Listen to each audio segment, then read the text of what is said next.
What if I told you that a conflict in one part of the world could disrupt commercial shipping and the global economy? You might be intrigued, even surprised. But the ongoing situation in Yemen is a stark example of just that. In a world where global trade is more interconnected than ever, the recent missile attacks by Yemen's Houthi rebels on cargo ships in the Red Sea have sent ripples across the global economy. These attacks, backed by Iran, have been ongoing for nearly 2 months, disrupting commercial shipping lines and putting a strain on international relations. In response, the United States and Britain took decisive action. Their joint military strikes targeted Houthi rebel positions, resulting in the death of 5 people and injuring 6 others.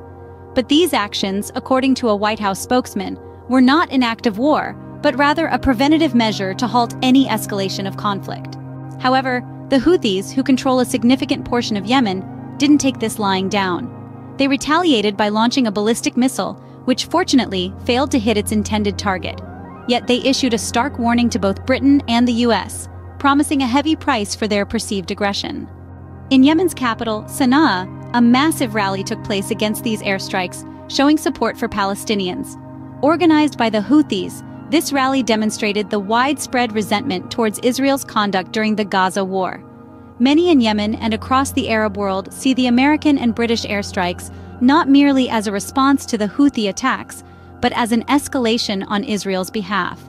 The airstrikes were launched from a carrier battle group in the Red Sea, with both countries having previously warned the Houthis of such action if the attacks on shipping didn't stop.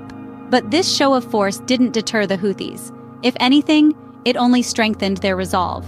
The Houthis, who captured a ship in the Red Sea in December, argue that their attacks are in support of Palestinians in Gaza and are aimed at Israel's allies.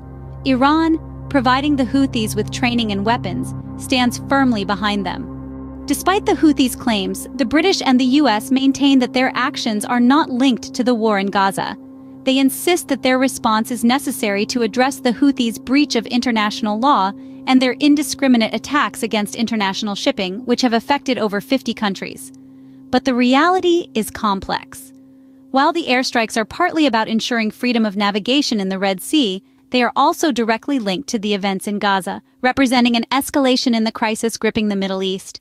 In summary, the ongoing conflict in Yemen, specifically the Houthi missile attacks on cargo ships in the Red Sea, has had a far-reaching impact on commercial shipping and the global economy.